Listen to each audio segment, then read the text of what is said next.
नमस्कार, जय हिंद। मैं हूं मनीष झा और आप देख रहे हैं मनीष लॉ क्लासेस। आज के वीडियो में हम चैप्टर 2 ऑफ आईपीसी जो बात करता है जनरल एक्सप्लेनेशन के और कवर करता है सेक्शन 6 से लेकर 52 तक, उसमें सेक्शन 21 से लेकर 25 तक हम कवर करेंगे। इसके पहले का सेक्शन जो 20 सेक्शन था वो मैं कवर कर चुका हूँ, आप प्लेलिस्ट में जाकर देख सकते हैं। तो चलिए शुरू करते हैं सेक्शन 21। देखिए, सेक्शन 21 बात करता है पब्लिक सर्वेंट। पब्लिक सर्वेंट का मतलब होता है लोक सेवा, मतलब जनता का सेवक। ठीक है।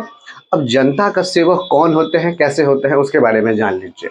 देखिए, पब्लिक सर्वेंट को दो तरीके से समझिए। पहला है weather he is in the service और पे ऑफ द गवर्नमेंट, मतलब या तो सरकार की सेवा में वो तात्पर्य है या सरकार की सेवा करने के लिए वो वेतन लेता हो। सरकार की सेवा करने के लिए जो वेतन लेता हो, सरकार की सेवा में जो नियुक्त हो, वो एक पब्लिक सर्वेंट हो गया। ठीक। और दूसरा है कि weather he is instructed with the performance of only public duty, मतलब वो लोक कर्तव्य के पालन के लिए अगर पैसा लेता है तो भी वो क्या कहलाएगा, पब्लिक सर्वेंट। एक तो सरकार की सेवा के लिए अगर वेतन लेता हो तो वो कहलाएगा पब्लिक सर्वेंट। दूसरा, अगर किसी लोक कर्तव्य के लिए, मतलब जनता की सेवा के लिए भी अगर पैसा लेते हो तो वो भी कहलाएगा क्या, पब्लिक सर्वेंट। अब देखिए, यहाँ से एक आपको कोटेशन में फ्रेज की तरह आएगा और एग्जाम में बहुत सारे पूछे जाते हैं, क्या सारे गवर्नमेंट सर्वेंट जो होते हैं क्या पब्लिक सर्वेंट होते हैं, ऐसा क्वेश्चन मिलेगा। तो देखिए, हर पब्लिक सर्वेंट जो होता है वो गवर्नमेंट सर्वेंट होते हैं। ठीक है, हर पब्लिक सर्वेंट जो होता है वो गवर्नमेंट सर्वेंट होते हैं, ऐसा पूछा जाएगा। तो क्या हर गवर्नमेंट सर्वेंट के पब्लिक सर्वेंट होते हैं, ऐसा नहीं है, क्योंकि पब्लिक सर्वेंट जो है वो जरूरी भी नहीं है कि सब गवर्नमेंट ही सर्वेंट हो। अब मान लीजिए जो समाज सेवा करते हैं, सोशल वेलफेयर का काम करते हैं, तो वो भी तो लोक सेवा ही करते हैं, वो भी तो जनता की सेवा ही करते हैं। तो क्या उनके लिए गवर्नमेंट से उनको क्या वेतन मिलता है, पे स्केल है उनके लिए? नहीं। तो पब्लिक सर्वेंट जरूरी नहीं है, ये एक मिथ है, ये सिर्फ गवर्नमेंट एम्प्लॉय होते हैं, ऐसा नहीं है। पब्लिक सर्वेंट जो है मतलब लोक सेवा, मतलब जनता की सेवा करने के लिए सरकार के भी लोग हैं और प्राइवेट भी लोग हैं जो जनता को सेवा देते हैं। उसके लिए कुछ फीस लेते हैं, सरकार के अंदर में रहेंगे तो सरकार से वेतन लेंगे और प्राइवेट रहेंगे तो अपना ऑर्गेनाइजेशन चला के लोगों की मदद करेंगे।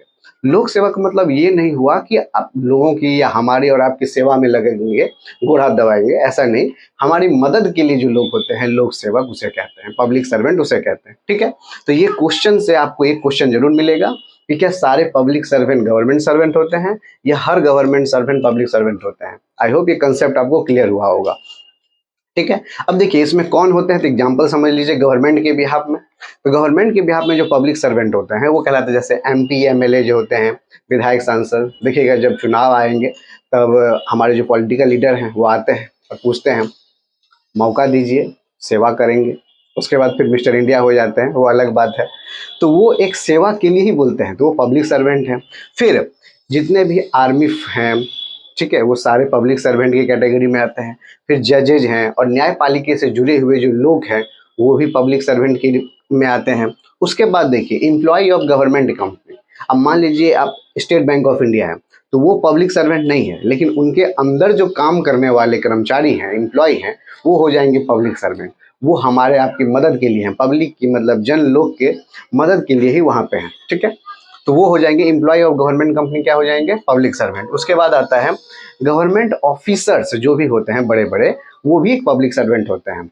आई होप पब्लिक सर्वेंट से रिलेटेड जो बेसिक टर्म्स आपको क्लियर हुई होगी। चलिए सेक्शन 22 को समझते हैं। सेक्शन 22 कहता है मूवेबल प्रॉपर्टी। मूवेबल प्रॉपर्टी मतलब चल संपत्ति, जो एक जगह से दूसरे जगह हम मूव कर सके, सिंपल। अब देखिए, तो ये कौन होंगे, बोलते हैं एक्सेप्ट लैंड एंड बिल्डिंग, मतलब जमीन से जुड़ी हुई चीजें जो है उसके अलावा जो कुछ भी होती है वो हो जाएगी क्या, मूवेबल प्रॉपर्टी।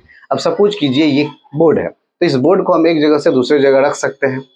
ठीक है, ये हो जाएगा मूवेबल। लेकिन ये बिल्डिंग है, तो इस बिल्डिंग को हम एक जगह से दूसरी जगह नहीं रख सकते, तो ये हो जाएगा इमूवेबल। तो लैंड एंड बिल्डिंग से जो जुड़ी चीजें हैं उससे हट के बाद में जो हो जाएगा वो हो जाएगा मूवेबल प्रॉपर्टी। एक छोटा सा एग्जाम्पल है, मान लीजिए एक खेत है, तो खेत में कुछ फसलें किसान ने बोई, फसल बड़ा हो गया, तो अब मान लीजिए जो फसल अटैच है जमीन के साथ, खेत के साथ, वो तब तक इमूवेबल होगा जब तक वो अटैच है। एक बार फसल काट लिया जाएगा तो फसल जो हो जाएगा वो हो जाएगा मूवेबल, लेकिन खेत जो रहेगा वो हो जाएगा इमूवेबल। क्लियर है। देखिए सेक्शन 23 कहता है कि wrongful gain and wrongful loss, मतलब गलत तरीके से कोई लाभ लेना और गलत तरीके से किसी को नुकसान या हानि पहुंचाना। रॉन्गफुल गेन तभी होगा जब कोई विदाउट लीगल राइट्स, जिस पे मान लीजिए आपका हक नहीं है, जिस पे आपका लीगली कानूनी है उस पर अधिकार नहीं है, उस चीज को आप अगर लेते हैं तो वो हो जाएगा क्या, रॉन्गफुल गेन, मतलब गलत तरीके से आप लाभ ले रहे हैं विदाउट लीगल राइट। और रॉन्गफुल लॉस क्या हो जाएगा, डिप्राइव करना किसी के लीगल राइट को, मतलब किसी का उस पर कानूनी अधिकार है लेकिन फिर भी उसको जोर जबरदस्ती उस अधिकार से वंचित कर देना, डिप्राइव कर देना, उसका नुकसान पहुंचा देना, वो कहलाएगा रॉन्गफुल लॉस। क्लियर है? चलिए सेक्शन 24 समझते हैं।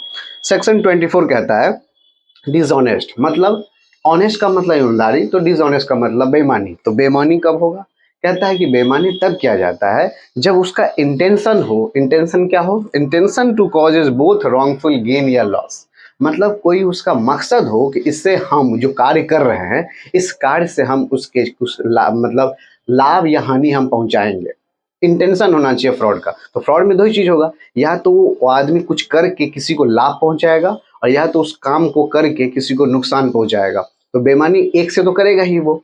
तो इंटेंशन जहां हो जाएगा उससे हम रॉन्गफुल गेन या रॉन्गफुल लॉस करें तो हो जाएगा डिसऑनेस्ट। ठीक है, बेईमानी। देखिए अब सेक्शन 25 कहता है फ्रॉड के बारे में बात करता है।